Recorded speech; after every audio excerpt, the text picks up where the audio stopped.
La verdad. Ой, коне серийный государственный наш.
Hemos luchado mucho tiempo y hemos sufrido la pérdida de muchos seres queridos, pero no estamos solos.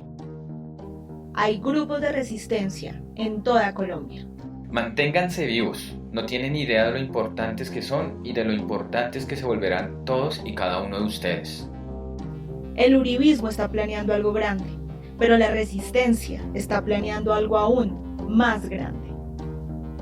Somos Pos la Verdad, y si están escuchando esto, ustedes son la resistencia.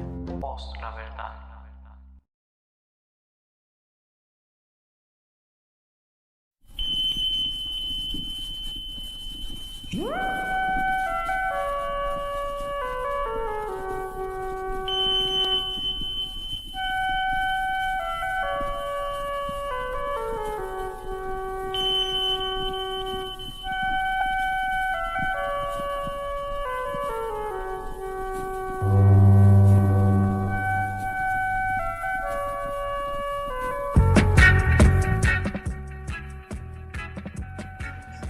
Bienvenidos todos a este nuevo podcast especial de Pos la Verdad, hoy viernes 14 de mayo del 2021.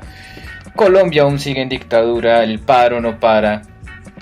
Está ahorita la situación álgida en Popayán a raíz de lo que pasó ayer con Allison y en Facatativá también hay disturbios ahorita, manifestantes y el SMAT por el bloqueo de una vía en la zona de Cartagenita. Quienes conozcan Facatativá, cada vez el país más complicado, la situación se está poniendo más álgida, la intransigencia del gobierno nacional que no quiere ceder.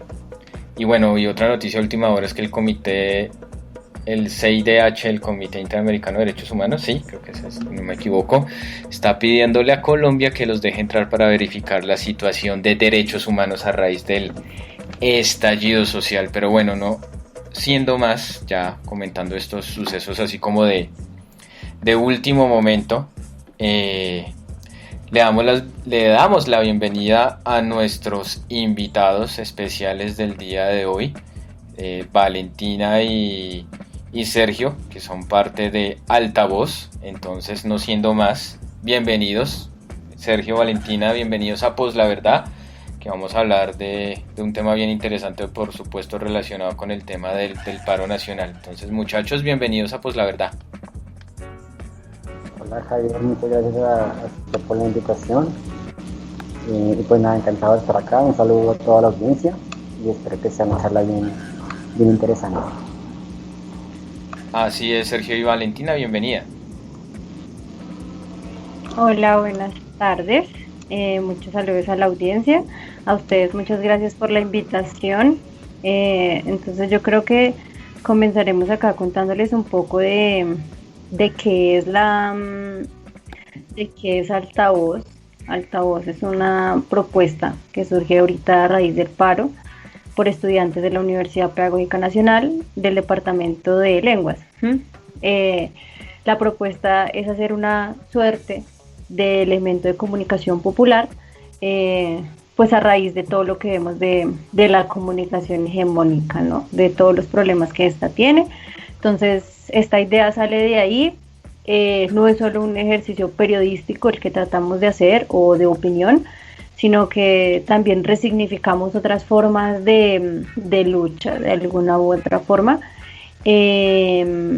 como la literatura, las partes visuales y demás. Entonces, para que las personas que quieran sumarse como a esta propuesta, vernos, seguirnos, estamos en Instagram como @alta_voz y en Twitter como @alta_voz, ¿sí? Entonces, eso es, y pues estamos aquí el día de hoy para hablar de la educación superior en Colombia.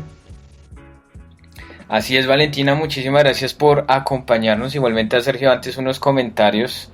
Don Andrés, un saludo para él, compañero del podcast. Este programa está dedicado a todas las personas heridas y asesinadas en las protestas del paro nacional en Colombia, así como ha sido todos estos programas desde el 28 de abril, ¿no? Esto de la dictadura, ¿no? Que está cada vez agrediendo más y más a los colombianos, en especial a los jóvenes, quienes en su mayoría están saliendo a las calles a protestar en contra de la dictadura. Diana Reuter, saludos amigos de Pues la Verdad. Angie Treviño, buenas tardes, amor mío, preciosa, yo te amo un montón, mamá chata rica, te amo mucho, mucho, mucho. Clau Gómez, buenas tardes, y Jonathan Castañeda, ¿para cuándo un saludo así para mí, Javier? Siempre para Angie Treviño, no, lo siento, no, acá no puede haber igualdad.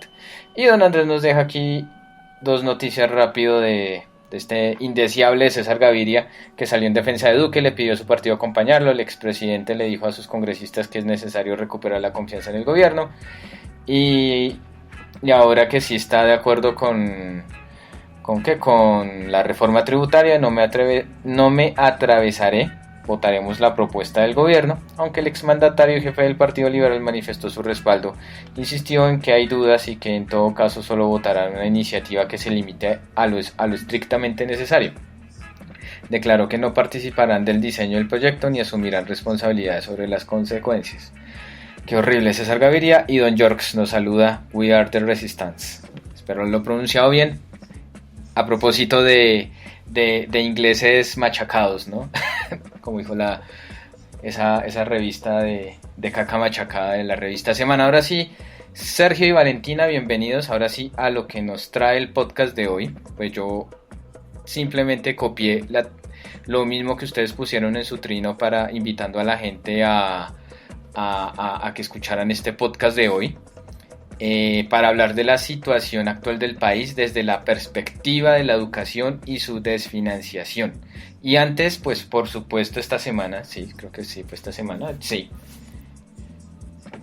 pues recordarán, oyentes, Sergio Valentina, que Iván Duque prometió matrícula cero por este segundo semestre que ya va a empezar para los estratos 1, 2 y 3. Entonces ya muchos están diciendo que viva, que eso fue un logro del paro.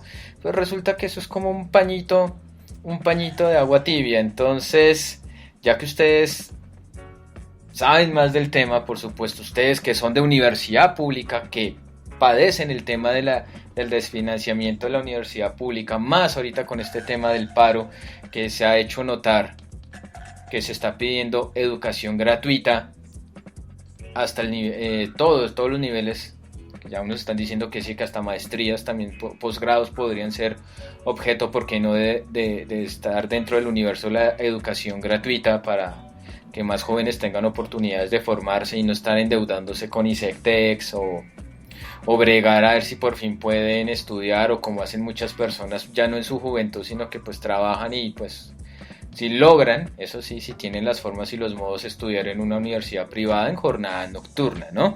María Camila Patarroyo García los saluda, los quiero mucho, Sergio Valentina, viva Altavoz. Entonces, Sergio Valentina, quien quiera iniciar, pues empecemos a hablar. ¿Qué piensan de esta propuesta pañito tibio de Duque? Y pues, desde la perspectiva de ustedes, dentro del marco del paro nacional, el tema de la educación y qué se puede hacer o qué propuestas para solucionar esto y para que pues digamos una de las, sí, o sea, que se logren como lo que se pide, ¿no? O sea, mejorar el tema de la financiación de la universidad pública, el tema de cupos, el tema de que sea gratuita, universal, entre otros temas así, afines. Sí, bueno, pues yo empezaré por lo mismo que su merced comenzó hoy. Le escucho un poquito lejos, Sergio, qué pena. Yo comenzaré hablando por lo que su merced comentó, que fue el hecho del anuncio que da el presidente Iván Duque esta semana frente a la gratuidad que va a existir supuestamente en la universidad pública para los estratos 1, 2 y 3 especialmente, o no directamente para ellos. Como su merced lo mencionaba, no deja de ser simplemente pañitos de agua tibia, no hay algo que realmente soporte esta propuesta, puesto que principalmente no hay un decreto, no hay un documento estricto que nos certifique que así vaya a ser.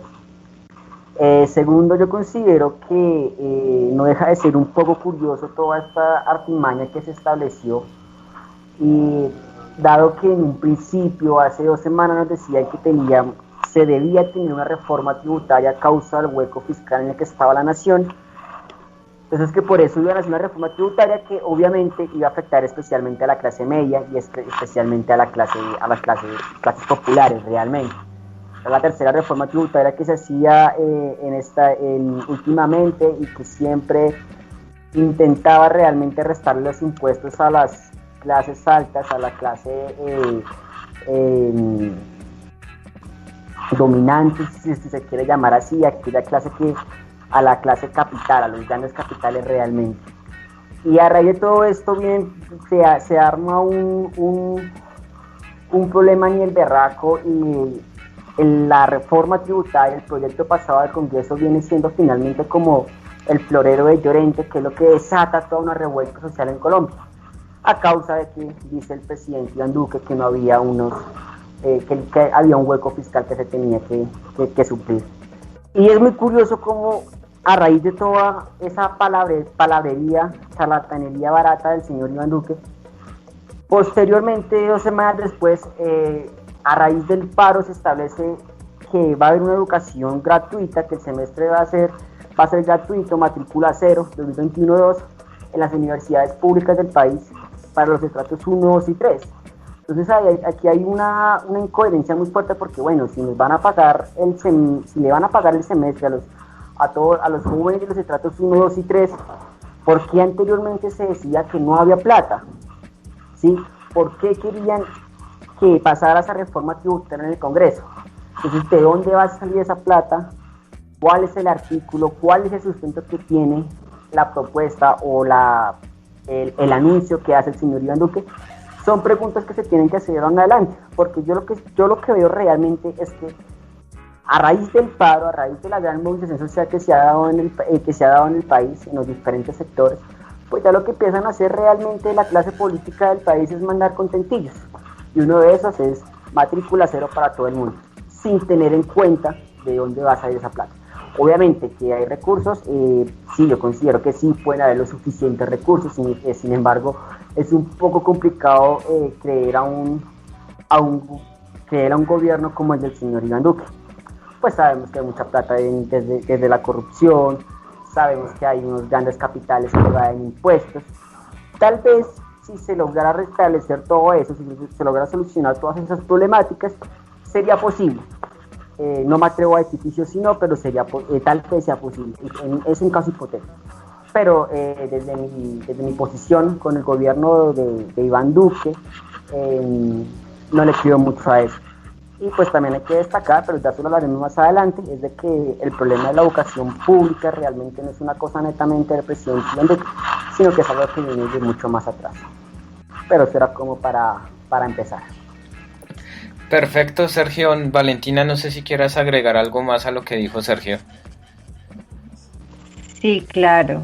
Digamos que adicionalmente a esto que plantea mi compañero, es importante ver que este tipo de anuncios, ¿sí?, de gratuidad para las matrículas, que si bien son necesarias y son una forma de garantizar la permanencia de las universidades públicas, es un tipo de financiación, y acá voy a entrar a hablar de cómo se financia la universidad pública. Y es que la universidad pública tiene dos tipos de financiación: la financiación a la oferta y la financiación a la demanda. La financiación a la oferta es la que se hace al presupuesto como tal, al dinero que ya hay, ¿sí? Y son los aportes directos de la nación y las entidades territoriales a cada universidad.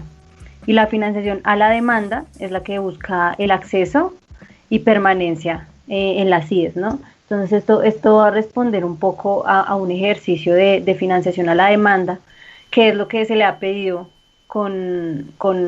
se le ha pedido mucho al presidente Iván Duque, se le ha pedido a los anteriores gobiernos, y es que garanticen una financiación a la demanda que cubra de verdad la demanda de personas que quieren acceder a la educación superior pública. Porque, por ejemplo, el problema de este tipo de anuncios es que sí garantizan que las personas que ya estamos adentro podamos seguir estudiando, sí, pero las personas que están afuera no se les van a abrir cupos, no se van a crear nuevas carreras, no se van a construir universidades, sí, porque sencillamente no se va a agrandar la oferta, sí, o sea, esta matrícula cero va a ser para las 60, 70 personas, por ejemplo, en el caso de la pedagógica, que entran por carreras. Yo recuerdo que cuando yo me presenté a la universidad nos presentamos 2.000 personas. De esas 2.000 personas que nos presentamos, la demanda, lo que nos ofertó la Universidad Pedagógica fueron 65 cupos de 2.000 personas, ¿sí? Entonces uno veía cómo la gente salía de la lista por puntajes mínimos, porque sencillamente la oferta no está cubriendo la demanda, ¿sí? Lo que se le pide al gobierno es que de verdad llene la demanda, ¿sí?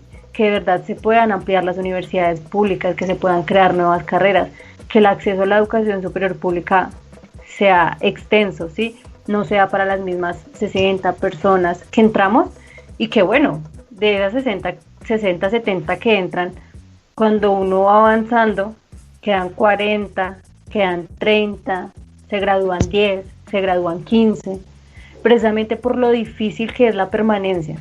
Entonces el problema no es solo resolver la necesidad básica de la matrícula, no resolver los problemas inmediatos, sino que la educación superior pública en Colombia tiene un problema de fondo que hay que resolver y que no se ha querido resolver.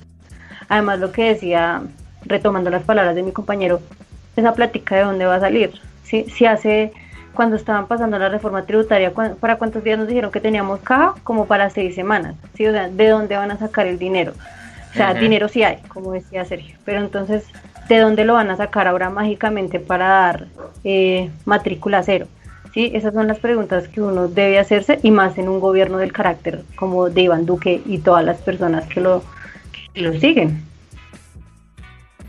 Así es, no, sí, claro, o sea, pareciera que con el afán de calmar los ánimos por el tema del paro y que no se siga creciendo más el tema del estallido social, se le ocurrió la brillante idea de, bueno, por un semestre matrícula cero, como para que se calmen, como para que no peleen tanto, para que digan que sí les damos educación gratis, para que vean que sí estamos pendientes de la educación pública, que no los dejamos ahí a la intemperie, por decirlo de alguna manera, pero es que de verdad son medidas de corte populista que a la final no logra nada. Y pues una cosa que sí me gustó y debo admitirlo es que en especial los jóvenes, todo el mundo, o sea, nadie le comió cuento a este tema de que es un logro del paro, ¿no? Cuando pues primero que todo yo considero que estas medidas de la de matrícula cero debía haberse tomado cuando empezó la pandemia, quizás antes, pero durante la pandemia se les pedía a las universidades, tanto públicas también pues privadas, era pues, eso ya es otra cuestión, pero que les pedían como bajarles a las matrículas porque pues no estaban yendo presencial, pero sí que ayudaran a los estudiantes para evitar precisamente la deserción por culpa de la pandemia. Por lo que les comentaba, hay mucho estudiante que pues en el día trabaja y en la noche estudia, pues eso ya es el tema de universidad privada, entonces ahí se financian y pues muchas de estas personas por el tema de la pandemia perdieron sus trabajos, entonces si no tienen trabajo pues no podrían estudiar. Y bueno, y el tema de la virtualidad también, pues, eso ya es como otra cuestión. Antes de una pregunta que tenía, que ya mientras voy medio recordando, les leo acá unos comentarios y a propósito acá que les dejan unas preguntas. Cristian Ávila, somos la Resistencia, nos saluda. Gabriela, buenas tardes. Aquí don Andrés, somos pues la verdad y si están escuchando esto, ustedes son la Resistencia. Gabriela pregunta, ¿saben ustedes de dónde salen los recursos para cumplir esta promesa de matrícula cero? ¿El gobierno ya dejó esto en claro? Bueno, parece que ya... Aquí ya Sergio y Valentina en parte ya nos dijeron que no hay claridades frente al tema de, bueno, cuál será el decreto, de dónde van a salir los dineros, o dónde va a estar como estipulado todo para el tema de la matrícula cero, ¿no? Tortuga nos saluda, ella desde Washington DC. Buenas tardes, pues la verdad un saludo, agradecimiento por comunicar desde y para la Resistencia. Atentamente una mujer que hace yoga, medita y hace resistencia desde la distancia. Así es, desde Washington. Un saludo para Tortuga y don Andrés. Bueno, acá una cuña, ¿no? Pues la verdad lo pueden escuchar en diferido, si no lo pueden escuchar ahorita en vivo, en Apple Podcast, Google Podcast, Spotify, Deezer, Amazon Music, YouTube, iVoox, TuneIn Radio y demás aplicaciones de podcasting. Bueno, entonces, el tema de educación, listo, siempre se ha pedido la gratuidad, pero llegará un tecnócrata neoliberal tipo Carrasquilla a decirles no hay plata, de dónde van a sacar plata, todo. Digamos, no sé, pues ustedes pues quieran explicarle a la gente, digamos, el año entrante hay elecciones. No le pongamos nombre al candidato, un candidato X dice, bueno, yo voy a ofrecer educación universitaria universal gratuita. Entonces, ¿qué se podría hacer efectivamente para llegar a eso? O sea, tendríamos que hacer una nueva ley, derogar la ley 30, que es digamos que la que ha generado como controversia y la que ha generado muchos paros estudiantiles, en especial el último de hace como 2 o 3 años, el de 2018 ya para 3 años. Como qué reformas ustedes piensan aquí en Aras, aparte, no pañitos de agua tibia, sino como qué reformas para que sea una política a largo plazo de que efectivamente muchos jóvenes que están peleando en las calles, que se están exponiendo la vida, que están sufriendo abusos por parte de la dictadura, por parte del ESMAD, ¿qué hacer ahí precisamente para lograr como ese consenso y lograr que efectivamente muchos jóvenes puedan lograr su ingreso a la universidad y puedan, digamos, sí, o sea, como bajar los índices de deserción o que la universidad deje de ser un privilegio, porque independiente que sea pública o privada, el llegar a una universidad en este país es en cierta parte un privilegio. Entonces los escucho.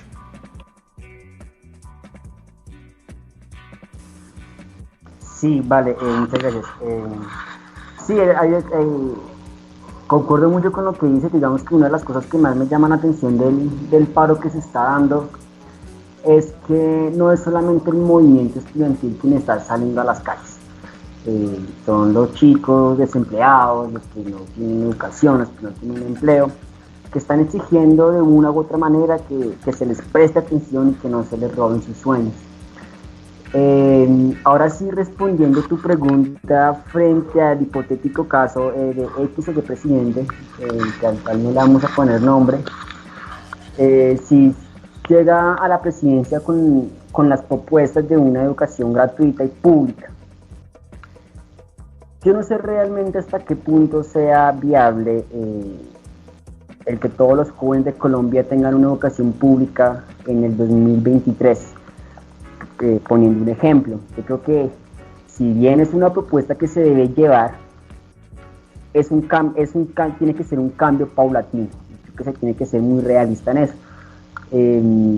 No solamente hay que pelear por la gratuidad en la universidad, sino porque la cobertura se llegue a ampliar. Ese es uno de los problemas que más tiene Colombia. Hay chicos de la parte rural que no pueden acceder a una universidad pública, y eso también tiene que ser una propuesta vigente para las próximas elecciones. Sin embargo, creo que todo esa falta de presupuesto, del hecho de que para que puedan acceder toda universidad pública y para que sea gratuita, se puede venir sacando ese presupuesto se puede venir sacando de muchas partes. Desde el simple hecho de no recortarle plata a la educación. De hecho, con la reforma tributaria se limitaba los gastos de la educación y afectaba directamente los acuerdos del 2018 con el movimiento estudiantil. Esa es una parte que nos pareció muy grave. Sin embargo, no es lo más grave. A mi consideración, lo más grave es que mientras que la reforma tributaria buscaba limitar el presupuesto de la educación, no buscaba hacerlo con el presupuesto del Ministerio de Defensa. Es decir, todo lo que iba para el Ministerio de Defensa, que es lo que logra satisfacer las armas de las fuerzas públicas, los uniformes y demás, y todos los gastos, toda la adquisición de bienes y servicios por parte de este no iba a ser limitado en la reforma tributaria. Por otro lado, la educación sí lo iba a hacer a causa del hueco fiscal del cual ya he mencionado. Eso yo creo que tendría que ser un fundamento muy importante. Y otra cosa que tú lo mencionabas al principio era el hecho de la reforma de la Ley 30 de 1992, que es lo que ha llegado a causar realmente tanto paro y tanta inconformidad en el movimiento estudiantil. Hay que tener en cuenta que cuando se lanzó esta ley se buscaba realmente era fortalecer la investigación en las universidades públicas junto con otros aspectos. Sin embargo, algo que no se tuvo en cuenta o que no se ha tenido en cuenta desde el gobierno de esa época, que es Carlos Gaviria, hasta el gobierno actual del señor Iván Duque, era que mientras se seguía ampliando realmente la demanda, el presupuesto no iba siendo paralelo a este. Por tanto, la universidad pública dejó de recibir dinero durante mucho tiempo, especialmente desde el gobierno de Gaviria, aunque si analizamos un poco nos vamos a dar cuenta que la deuda siempre ha existido, ¿no? Y esa ha sido una de las causas por las cuales se han parado. Entonces sí considero que es muy relevante mirar esa ley otra vez, con la finalidad también de ver de dónde se puede llegar a sacar el presupuesto. No sé si mi compañera Valentina tenga algo más que decir, supongo que sí, iba a decir algo más, pero la verdad se me olvidó. Bueno, digamos que obviamente sí es menester modificar la ley 30, en especial los artículos 86 y 87, que son los que más han limitado el presupuesto a las universidades públicas, el aumento a las bases presupuestales. Pero de ahí hay que hacer más, ¿no? Primero que todo, un paso muy importante, y que eso se pedía en el último paro, en el paro del 2018 de los estudiantes, era que se saldara la deuda histórica que se tiene con las universidades públicas, que para el 2018, según un reporte del SUE, era de 15.1 billones de pesos, ¿sí? Para de verdad garantizar la gratuidad, primero hay que llenar ese hueco fiscal, que lo que hace cada día es crecer y crecer y crecer y crecer, y no se detiene precisamente por la poca adición a la base presupuestal que le llega a las universidades públicas. De igual forma, habría que, bueno, ya para ver de dónde se saca el dinero propiamente, habría que recortar, digamos, muchos privilegios fiscales que tienen los grandes capitales del país, porque ahí hay plata, ahí hay dinero. Obviamente también habría que implementar unas políticas de anticorrupción, ¿sí? Porque ahí también se pierde un montón de dinero con el que se llenarían por lo menos 3 veces el hueco fiscal de las universidades públicas, ¿sí? Entonces lo que hay que hacer es de verdad trabajar en nuevas formas de tributar, de fiscalizar, ¿sí? Donde no se afecten a las clases medias y bajas, ¿sí? Porque decían con esta reforma tributaria que iban a conseguir 23 billones más o menos, era lo que se esperaba recolectar, pero lo que se pierde en corrupción es mucho más. Todo ese dinero que se pierde en que no se le renta, que no se le tributa a los grandes capitales, también se podría invertir en educación, y no solo en educación, sino en ciencia y tecnología, que era otra de las grandes banderas del paro del 2018, ¿sí? Entonces eso es un problema que no se soluciona de la noche a la mañana. O sea, ¿sí? La universidad pública no se puede esperar que salde todo su hueco fiscal, que salde toda esa deuda histórica de la noche a la mañana. Es un proceso que debe estar proyectado a años, ¿sí? Dentro del pliego de exigencia de los estudiantes en 2018 se planteaba que a 10 años estuviera saldada la deuda con las universidades públicas.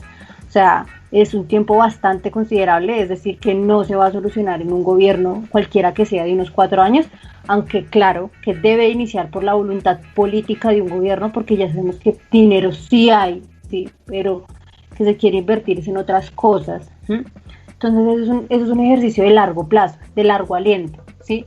No se va a solucionar hoy, no se va a solucionar mañana, sino que es un ejercicio en el que tenemos que poner todas nuestras fuerzas para primero solventar el hueco fiscal y que no crezca más, que no se haga más grande, que ya de aquí a mañana no sean 15.1 billones, sino que sean 30 billones los que hayan de hueco fiscal, sino es detener ese crecimiento acelerado del hueco fiscal, cubrirlo y ahí sí pensar en más inversión. Valentina. Públicas. Ya.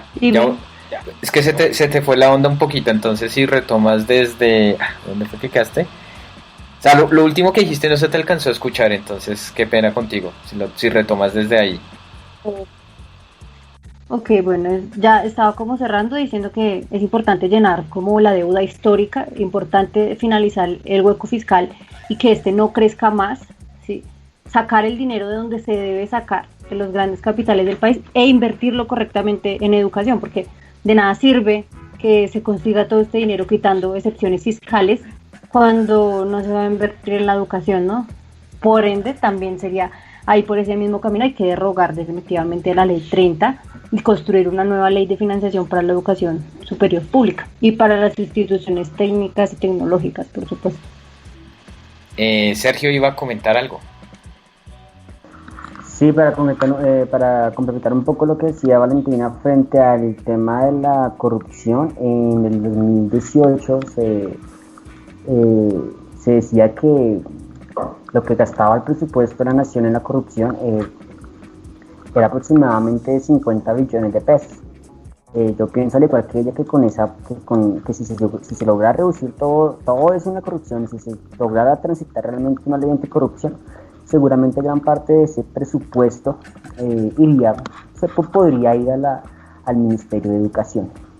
Entonces nada, era para dar como el dato exacto de hace ya 3 años. En estos momentos no tengo la claridad si ya subió o bajado, no se me haría raro que hubiese subido, pero oscila más o menos entre esa cifra. Listo, y pues yo agregaría que el tema de que se invierta más en educación y no tanto en el sector defensa, porque pues se supone que ya no estamos en conflicto armado. Bueno, todavía queda la guerrilla del ELN, pero el ideal es que se busque pues los diálogos de paz con esta guerrilla, negociar con esta guerrilla, y pues ya no tendríamos la excusa de que toca invertir en defensa porque hay las guerrillas y los grupos criminales, no sé qué, o sea, porque siempre la mayor porción del presupuesto se lo lleva el sector defensa, y ahí también sufre, ¿no? el sector de educación en tema de cuando se hacen los presupuestos cada año, ¿no? Unos comentarios acá. Carlos Hernández, buenas, saludos. Vamos machacados, pero resistiendo. Ana María Casas, genial escucharlos. Valentina y Sergio los saluda. Doña Caroleta, nuestra guionista de cabecera, nos saluda. Y les pregunta a ustedes dos, ¿cómo han visto el ánimo de los marchantes en los últimos días?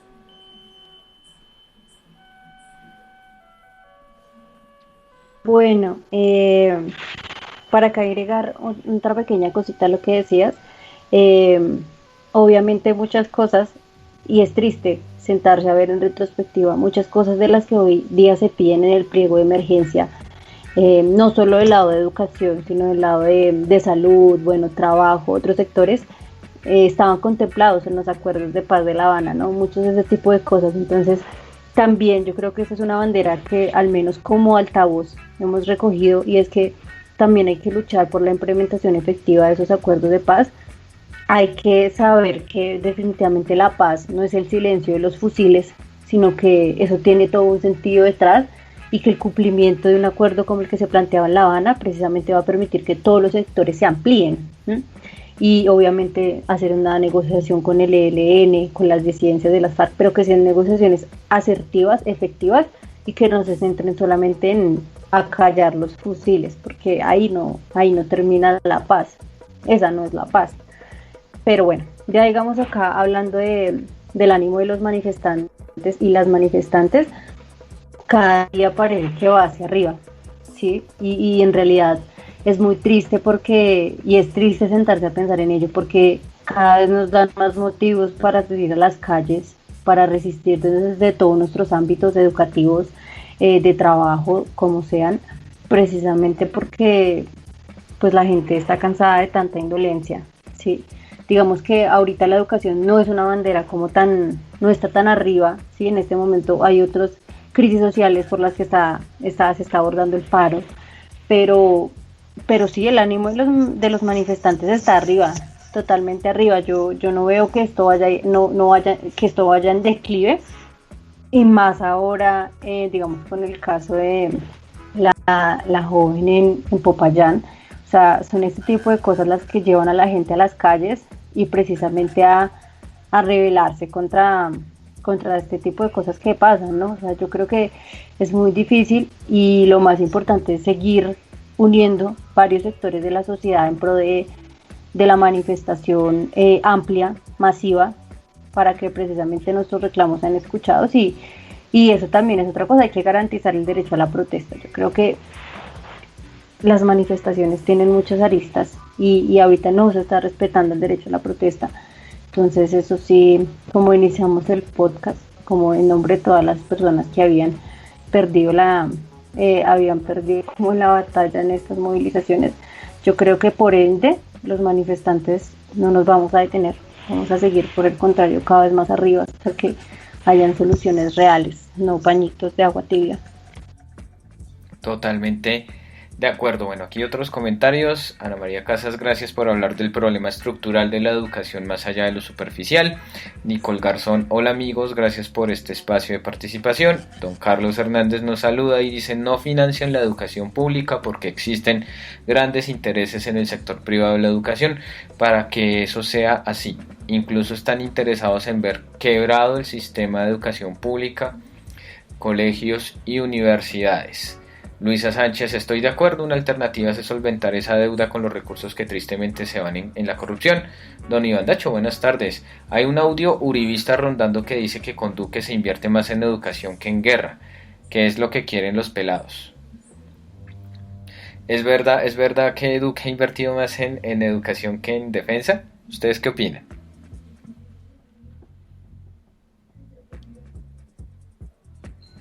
Sí, cualquiera de los dos. Bueno, voy a... Lo escucho lejos, Sergio. Sí, es que hasta ahora estaba como pensando la respuesta y un poco también la pregunta, ¿no? Primero yo quiero decir que la pelea por la educación no es netamente contra el presidente Duque, que como yo mencioné en un principio, esto viene de años atrás. Javier nos mencionaba la ley 30 de 1992, que es un factor importante para que las universidades entren en paro cada año. Y si vamos más hacia acá, nos damos cuenta que el problema de la educación viene desde la época de 1824, pero no me quiero hasta allá porque sería extenderme mucho. Pero entonces quiero también dejar en claro eso, el problema no es netamente contra Iván Duque. Es sencillo, y tomo como analogía los acuerdos de paz de los cuales hablaba la compañera Valentina. Cuando nosotros estamos peleando por una educación pública y de calidad, estamos peleando contra el Estado, no contra el gobierno de turno. Si el señor Iván Duque, en este momento representante principal del gobierno, nos dice a nosotros que nos va a dar la matrícula cero, eso tiene que ser algo, un acuerdo realmente con el Estado y no con el gobierno. Ahora, se puede responder la pregunta que nos hacían en el chat muy brevemente, con la reforma tributaria. En la reforma tributaria, como lo había mencionado antes, se buscaba realmente que sectores como la educación estuviesen limitados en su presupuesto, mientras que sectores como el Ministerio de Defensa no. Creo que ahí nos da una claridad muy importante de qué es lo que pretende Iván Duque y de qué le importa más al señor Iván Duque, si la educación o la guerra, que significa prácticamente todo el presupuesto que era para el Ministerio de Defensa y su represión. Claro que hubo unos acuerdos, claro que en el movimiento estudiantil del 2018 hubo unos acuerdos, sin embargo cabe recalcar que los acuerdos del todo no se han cumplido y que la reforma tributaria realmente buscaba afectarlos. Vale, eso tenía que decir frente a eso. Muchas gracias.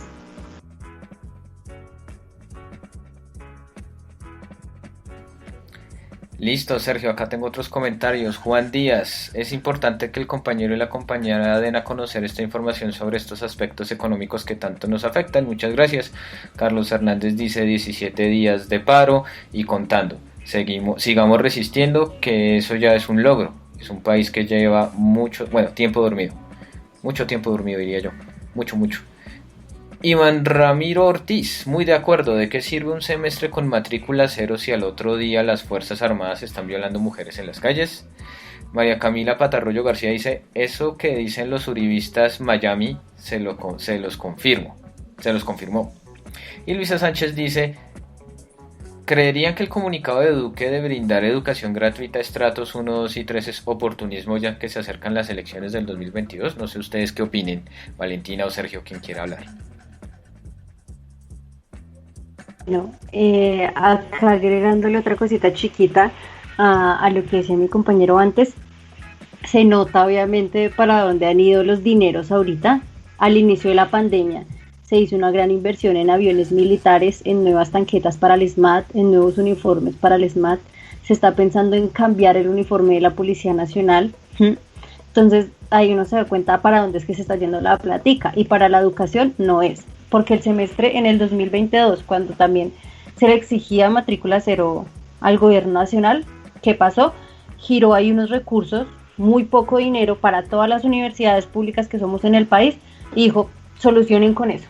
Y en su programita de las 6 de la tarde, sí salía a decir que estamos garantizando la educación de los jóvenes de nuestro país, la creación del Fondo FES, todo ese tipo de cosas han sido pañitos de agua tibia, que en realidad no han aportado. Por ejemplo, en el caso de la Universidad Pedagógica, para ver si mis compañeros recuerdan, nosotros en el segundo semestre, en el 21-1, en el 2021-2, tuvimos matrícula cero, pero los recursos para esta matrícula cero venían en un 44% de los aportes del Ministerio de Educación y en un 55% de los aportes de la Universidad Pedagógica.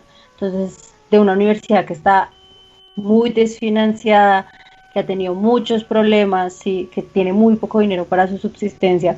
Entonces, y una se da cuenta efectivamente quiénes son las instituciones que están sacando el dinero para la educación. O sea, las universidades públicas se están privatizando, por el contrario de volverse más públicas cada vez, dando aportes de ellas mismas cada vez más para solventar sus problemas, como fue la matrícula cero en el caso de la Universidad Pedagógica en ese semestre. O sea, gran parte del dinero está saliendo de las mismas universidades, no del gobierno nacional. El gobierno nacional se está gastando el dinero en fumigación aérea, se está gastando el dinero en aviones de guerra, en tanquetas, en gases. O sea, nada más veamos la cantidad de represión. ¿Cuánto podría costar un gas? ¿Cuánto podría costar una tanqueta? ¿Cuánto se cree que podría costar una aturdidora? Sí, unas cositas con las que marcan, o sea, eso cuesta muchísimo dinero.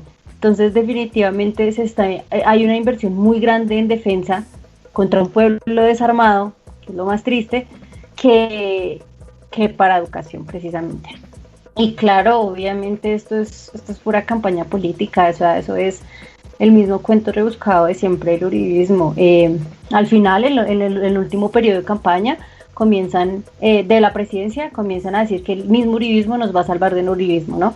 Entonces ahí comienzan otra vez con sus tácticas, comienzan a dejar a su antiguo candidato solo, que nosotros no queríamos esto, entonces el Centro Democrático se comienza a alejar de Iván Duque, comienza a sacarle la espalda a Iván Duque para las elecciones del 2022, decir, no, el país está muy mal y por culpa de Iván Duque, cuando ellos fueron el que subieron a esa persona allá. Sí, eso es una estrategia clásica del uribismo. Además, creo que ya aquí todos y todas sabemos quién da las órdenes. El expresidente Álvaro Uribe hizo un trino diciendo que se debería garantizar la matrícula cero para estratos 1 y 2, y 1, 2 y 3, y el otro día salió Iván Duque diciendo que se iba a garantizar la matrícula cero para el estrato 1, 2 y 3. Entonces es darse cuenta cómo van a comenzar con esta maquinaria, con anuncios que ni siquiera tienen base, como dijimos al inicio, porque no hay decreto, no hay un documento en específico que diga de dónde va a salir el dinero, hasta cuándo va a ir, a cuáles CIEs, en qué porcentaje se va a financiar, sino que son comentarios que van haciendo al azar. Entonces, bueno, retiramos la tributaria, bueno, retiramos la de la salud, bueno, vamos a dar matrícula cero, sí, comentarios así sueltos que ni siquiera tienen unas bases para precisamente a las elecciones del 22. Eso es lo que están haciendo, perfilándose para esas elecciones, pero pues yo creo que ya la gente sabemos cómo se mueve ese partido y esperamos que toda nuestra indignación en estos momentos para el 2022 se conviertan en votos. Totalmente de acuerdo con Valentina. Julián Núñez nos deja este comentario: en lo único en lo que se invierte, para la educación pública es en represión. Yo tengo una pregunta que no puedo dejar de pasar por alto. Es el tema de quién representa el movimiento estudiantil, quién lidera el movimiento estudiantil, quién es la cara visible del movimiento estudiantil en este paro, ¿no? En este paro. Para nadie es un secreto que hay mucha, ¿cómo decirlo? Hay muchas reservas, o hay como desazón o desacuerdos, más bien es la palabra, frente a la supuesta representación de Jennifer Pedraza en el comité del paro, diciendo, o muchos dicen que se autoproclamó como la líder de los estudiantes o la líder del movimiento estudiantil en este paro nacional. Tanto así que ella pues hizo parte de ese comité, es parte, fue a Palacio para hablar con Iván Duque, diálogo que no se logró absolutamente nada. Si no estoy mal, eso fue la semana pasada o empezando esta semana. Empezando esta semana, fue el lunes de esta semana, que no lograron absolutamente nada.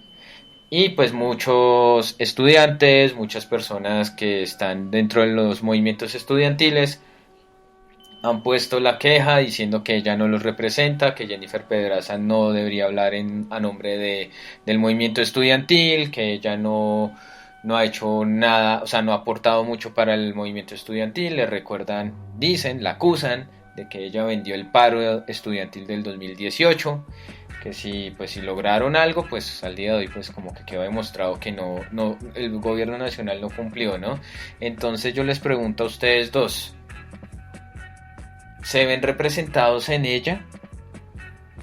Y quién debería pues hablar a nombre del movimiento estudiantil dentro del marco del paro nacional, otra persona, cómo sería ahí el tema de no tanto el liderazgo, sino como quién debería ser el vocero, el representante, o si no debe haber representantes, o cómo sería ahí la situación. No sé, los escucho.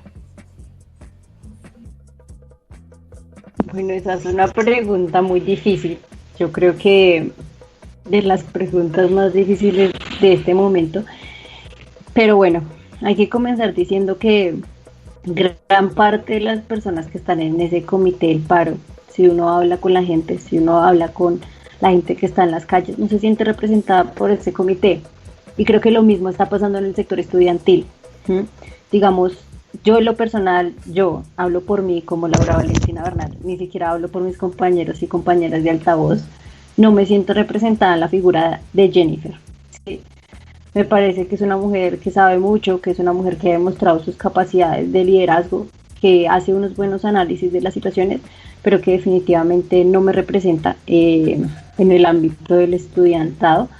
¿Y qué creería yo? Que esa persona que esté allá, o esas personas, porque también yo creo que eso debe ser como un equipo, no puede ser una persona. Y bueno, acá hablando de esto de cuando se vendió el paro y este tipo de cosas, no era solo una persona la que estaba allá, era todo un grupo de personas las que firmaron el acuerdo. No fue solo Jennifer, habían muchas personas allá también detrás que dieron su firma para el acuerdo, otras personas del sector estudiantil que se negaron a dar firma. Bueno, ahí habían bastantes personas, eso no fue solo Jennifer, entonces es importante también tener en cuenta eso. Yo que creo que esos líderes, o bueno, esos voceros y voceras, más allá como líderes o representantes, deben salir de ejercicios de asamblea a asamblea. Yo creo que esa es la forma más correcta en este momento de limar todas esas asperezas en el sentido de la representación y las vocerías, y sería darle paso a asambleas estudiantiles grandes, amplias, donde se escogieran las personas que precisamente se van a sentar allá, lejos ya de todos esos problemas que hubieron. O sea, yo digo que si una persona ya ha sido tan criticada, tan cuestionada, es momento de que se retire de esos espacios y le abra paso a las nuevas generaciones. Hay muchas personas en nuestros círculos más cercanos que estoy segura que podrían asumir una vocería en una negociación con Iván Duque. Hay que dar paso a nuevas generaciones, definitivamente. Y una de las formas que yo considero son las asambleas, que es nuestro órgano máximo de decisión como estudiantado.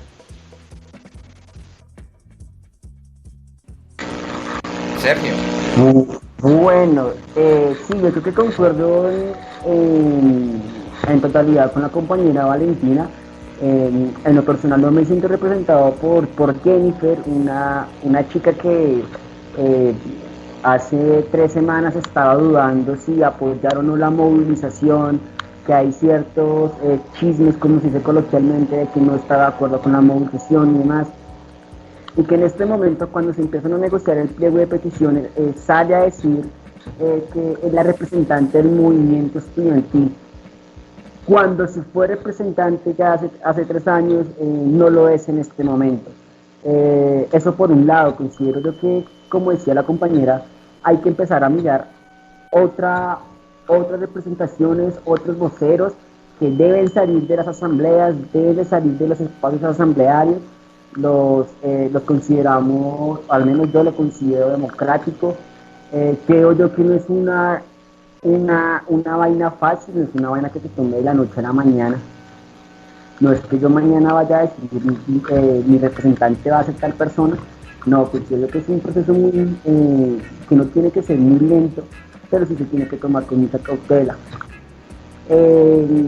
Aparte porque en estos momentos, aunque sí la educación es un problema gravísimo en Colombia, hay muchos jóvenes que no acceden a la universidad pública y que en estos momentos no se sienten representados por ninguna persona en las conversaciones que se han tenido con el señor Iván Duque. Entonces también considero 2 cosas muy importantes. Entonces, me salgo un poco de la pregunta que me hace Javier. Primero, que hay que reformar el hecho de las representaciones. Creo que son importantes, no puedo negar el avance que se ha tenido en la representación. Hay que analizar eso con mucha cautela para lograr realmente soluciones. Y segundo, que si bien es importante establecer una representación en el estudiantado, también es importante darle voces a todos aquellos jóvenes que no pueden acceder a una universidad, pero que también están saliendo en estos momentos a las calles a exigir una educación y una mejor calidad de vida. Espero haber contestado la pregunta de Javier. No, sí, claro, sí, la contestaron. Bueno, unos comentarios. Jonathan Castañeda, ¿será que Duque prendió la máquina de hacer billetes para financiar lo que propone en educación? Porque el Ministerio de Hacienda lo único que sabe decir es que no hay plata. L nos saluda acá, dice, sinceramente, ella no ha tenido un acercamiento verdadero con el movimiento estudiantil. Carlos Hernández dice, el rol del representante es representar, es decir, ser voz y actuar en vocería, en consulta. Otra cosa es montar un interés político de un sector sobre la lucha de miles. Jonathan Castañeda, Jennifer Vendeparos Pedraza. Si quieren un representante del estudiantado, convoquen al candidato profesor, se puede.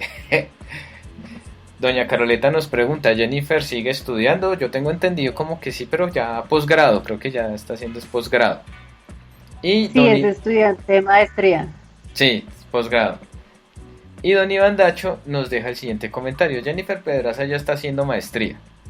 A los estudiantes los debe representar otra persona y que no esté contaminada ni afiliada a un grupo político. Y Cristian Ávila dice, soy uno de esos que para porque no tuve los recursos para una universidad.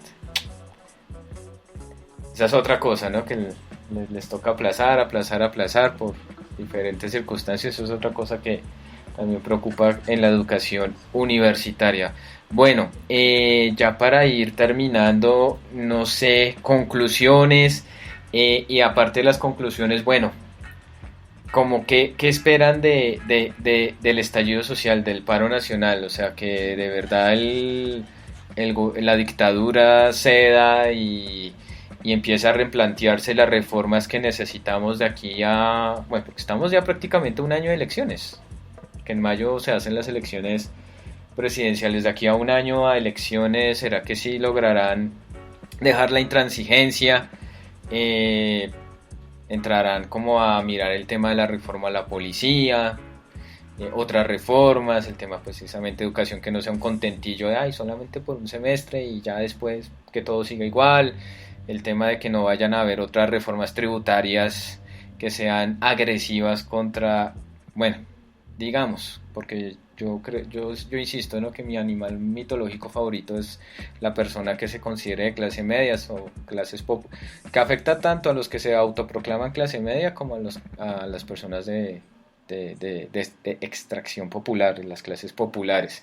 Como que, ¿qué esperan ustedes con toda esta lucha, ¿no?, con todas estas manifestaciones que los jóvenes están exponiendo todos los días y todas las noches en contra de los abusos de la policía represora? Les cuento que ahorita Popayán está tenaz,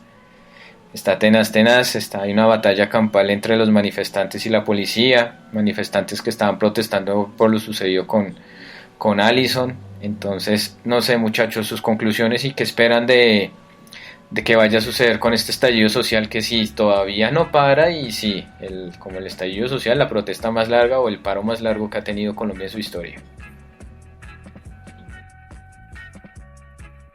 Definitivamente el paro no para, y para que se detenga falta bastante, yo creo, hasta que se logre una mesa de negociación amplia, sí, o sea, una mesa de negociación. Lo que les decía anteriormente a los oyentes, mucha gente no se siente representada por ese dichoso comité del paro. Entonces, si de verdad se quiere adelantar una negociación real, se debe convocar a gente de los diferentes sectores que están en las calles, pero no a la gente del comité del paro. Esa es precisamente una de las primeras cosas que se deben hacer, porque definitivamente si la movilización estuviera regida, el paro estuviera regido por lo que dice el comité del paro, el paro ya se habría acabado, sí, hace rato, sí, porque esta central de comité de paro hace mucho tiempo no llamaba movilizaciones constantes, sino la gente misma en sus barrios, en sus espacios fue la que se organizó y salió. Entonces yo creo que un punto amplio es una negociación de verdad, precisamente amplia, horizontal, donde se tengan en cuenta todos los sectores que están en las calles en este momento. Ese es como el primer paso. Yo de verdad dudo mucho que vayan a haber cambios, reformas de fondo. Me parece que lo que va a hacer por el contrario el gobierno de Iván Duque va a seguir sacando anuncios como los que hizo de la matrícula cero para universidades públicas, como anuncios de reina de belleza. Yo creo que Iván Duque, más que presidente, es una reina de belleza. Entonces él sale con comentarios de reina de belleza de vez en cuando, sí, para calmar tratar, entre comillas, de calmar una tensión social, yo creo que lo que va a suceder ahora es que van a entrar las organizaciones veedoras de derechos humanos acá en Colombia y esperemos que por ese lado se regule la violencia y el abuso policial. Yo creo que esa es una de las cosas que va a pasar. De parte del gobierno yo creo que se podría sentar a una mesa de diálogo, ojalá, espero que como lo digo, de sectores amplios, más allá de este Comité Nacional del Paro, obviamente teniéndolos en cuenta también en su ejercicio democrático, pero hay más, esa mesa tiene que ser muy amplia para que sucedan cosas, ¿sí? Sucedan cosas de verdad, y es que a mí me parece que los problemas de Colombia son tan profundos que es muy difícil solucionarlos de un solo totazo, pues digámosle, poniéndolo en términos coloquiales. Entonces yo veo que el gobierno de Iván Duque, dudo que sea en muchos aspectos. El camino es avanzar en mesas de trabajo, espacios de negociación para darle soluciones de largo aliento a las cosas que están sucediendo, porque seguramente lo que el gobierno nos dé son soluciones a corto plazo. Yo le doy matrícula cero mientras usted verá qué hace, ¿sí? Entonces yo creo que eso es lo que va a suceder. Yo lo veo un poco ahí, por ese lado. Sergio. Sí, yo considero que algo muy importante que se debe tener en cuenta es un llamado a un gran diálogo nacional, en el que en todos los sectores más vulnerables de este país, la clase indígena, la clase campesina, la clase obrera, la clase estudiantil, las clases populares de las metrópolis, donde esté la gente desempleada, los empleados que sufren de explotación laboral. Y para todo eso considero muy importante las mismas asambleas populares o asambleas barriales, si se quiere llamar así. Es lo que tal vez debemos proyectarnos en estos momentos como movimiento social en nuestros barrios, y de ahí empezar realmente a establecer, si se quieren, unos representantes. ¿Por qué? Porque al igual que la compañera Valentina, no me considero representado en estos momentos por el comité de paro y por la compañera Jennifer Pedraza. ¿Que hacia dónde va a apuntar todo esto? ¿Hacia dónde va el paro? Realmente hacer un cambio de estructura económica en este paro es algo muy complejo. Yo creo que se debe empezar por ahí. No es que vayamos a solucionar todas las problemáticas del país de un momento a otro. Es un cambio paulatino en el cual cada quien debe poner de su parte. Sin embargo, sí considero que hay temas fundamentales que se deben empezar a hablar en este paro. Y uno de esos es una veeduría internacional para las próximas elecciones. En Colombia históricamente se han robado las elecciones, tenemos el caso de la guerra de los 1000 días, después el fraude electoral de 1970, se dice que Duque sube a la presidencia en el 2018 por un robo de elecciones y demás. Entonces considero que lo que se puede ver en las calles es que ya la gente le dice no más al uribismo, ya estamos cansados del uribismo. Pero hay que tener en cuenta también que el uribismo se vale de una maquinaria política, la cual lo puede poner otra vez de nuevo en el poder en el 2022. Con base en ella considero que es muy importante una veeduría internacional, que debe ser una de las banderas de lucha en este paro, con la finalidad de que no pase lo que ya ha pasado. Y pues creo que las otras banderas de lucha, como la reforma a la salud, la reforma pensional, la reforma laboral, son completamente válidas. No considero que vayan a pasar en el Congreso. Creo que el estallido social es muy grande en este momento para que los congresistas atrevan a pasar eso. Entonces considero que son peleas muy importantes que se están dando y que pueden dar frutos. Pero considero que aparte de esas reformas, una bandera de lucha importante debe ser una veeduría internacional para las próximas elecciones. Totalmente de acuerdo, Sergio y Valentina. Antes de terminar el podcast, bueno, acá primero un comentario y segundo unas cositas finales que quiero decir de otros temitas ahí, para ya terminar el podcast de hoy. Él le dice, tantos peros cada semestre para garantizar matrícula cero a las universidades públicas y ahorita de la noche a la mañana educación gratuita para todos. Absurdo. Bueno, Antes de despedir el podcast y agradecerles a Valentina y a Sergio por haberme acompañado hoy hablando sobre el tema de la educación dentro de lo del paro nacional, bajo el marco del paro nacional, quiero comentar dos cositas rápidas. Primero,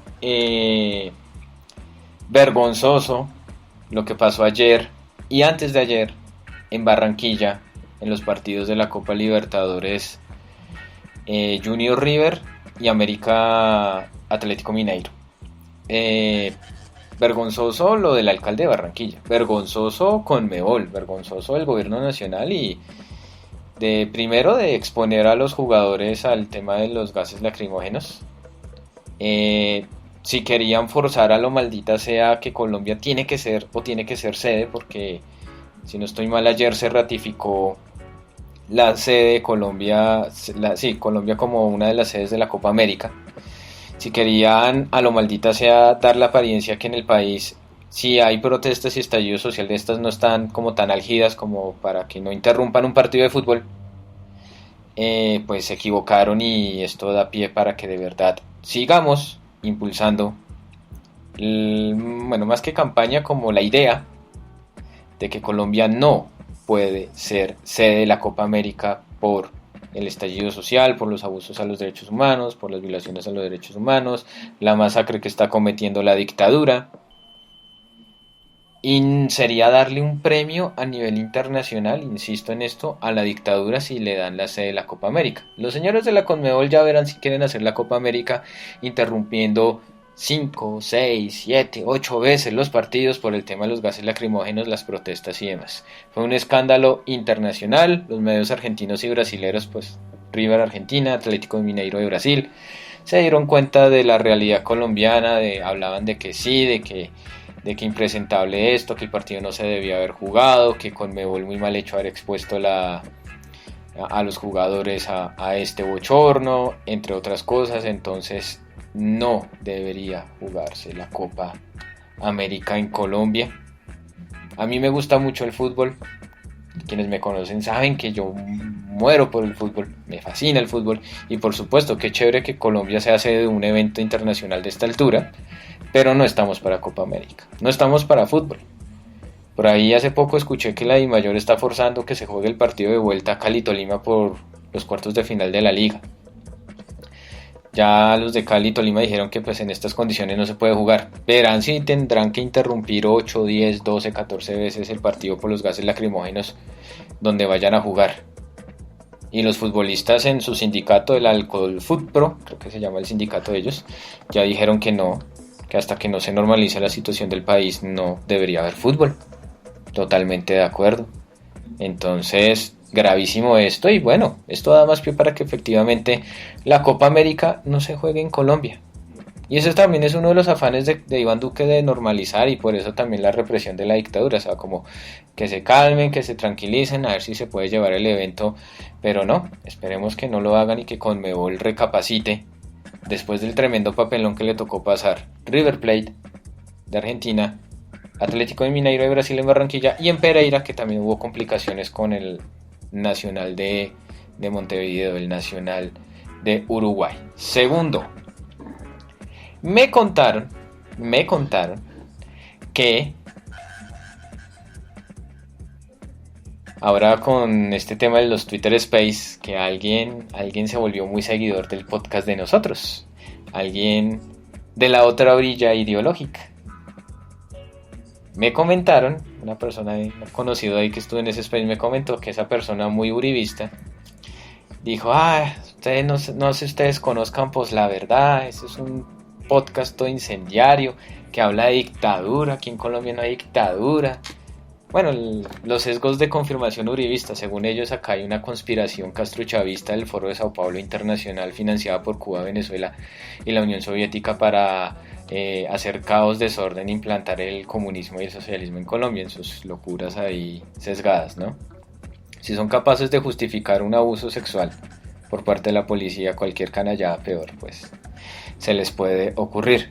Yo simplemente de esto tengo que decir que gracias a los uribistas, pues la verdad está llegando más lejos, va creciendo y va ganando más rating, así que agradecerle a esta persona y agradecerle a estas personas que por escucharnos, por darnos más rating y bueno, su hate se está volviendo rating y popularidad para nosotros. Eso era lo que quería decir acá a modo como de medio editorial, ya para ir cerrando unos últimos comentarios y nos despedimos. María Camila Patarroyo García me recuerda a la Argentina del 78, efectivamente. Juan Díaz, subieron la música para silenciar las balas, sí, el tema del reggaetón. Sara Ruiz Patiño, pero así se reafirma la grave situación en Colombia, ya no se puede ocultar las pésimas decisiones de, entre comillas, este gobierno. Carlos Hernández, el afán no es solamente normalizar, es el dineral que va a perder Duque y sus esbirros. Pero bueno, otra cosa ya que me hizo acordar Carlos, económicamente la Copa América no va a aportar nada a Colombia, porque se jugaría estadios sin público por el tema de la pandemia y no habría turismo. O sea, en pandemia sería poco o nada el tema del turismo, porque el turismo sería el plus, el fuerte de un evento internacional, que llegue gente de los países que van a disputar la Copa y que bueno, que paguen para entrar, paguen una boleta para ver el partido y aprovechan y pasean y conocen el país. No. Además es un evento que dura menos de un mes. Pues lo que se verá es el rebusque. La informalidad sería más notoria, pero sería una cosa muy chiquita, 20 días. Ya después, ¿qué? Desempleo, los que lograron el rebusque, pues ahí se sostendrán, y los que les fue mal en el rebusque, ¿qué?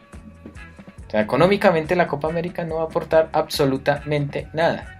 Y hablando de reformas tributarias, Iván Duque sacó una ley finalizando el 2019, si eso fue antes de pandemia, el 30 de diciembre, el 29 de diciembre del 2019, donde... mejor dicho, muchos beneficios tributarios para los patrocinadores, para estos temas de la Copa América. Entonces, y que no había plata, no había caja para 6 semanas, era el cuento. Bueno, que en 6 semanas se nos acaba la plata supuestamente. Y él se ríe la Unión Soviética según Mafe Cabal, sí. Entonces, no siendo más, muchísimas gracias. Sergio, Valentina, muchísimas gracias. Si nos recuerdan de nuevo las redes sociales de Altavoz. Sí, en Twitter aparecemos como alta, raya al piso, alta en mayúscula, la primera A, raya al piso, voz, V en mayúscula también, y en Instagram, raya al piso, alta, raya al piso, voz. Las primeras de cada palabra en mayúscula, esas son nuestras redes sociales. Muchas gracias a ustedes por invitarnos. Claro que sí, ustedes bienvenidos cuantas veces quieran, simplemente se contactan con nosotros, que queremos hablar de tal cosa. Se cuadra y hacemos el podcast. Entonces, Sergio, Valentina de Altavoz, muchísimas gracias. Acá hablando del tema educativo dentro del paro nacional, hasta el día lunes, ya con don Andrés. Todos somos Post la Verdad. Ya saben, si están escuchando esto, ustedes son la resistencia. Por favor, cuídense mucho, porque la dictadura en la noche mata, asesina, viola, desaparece.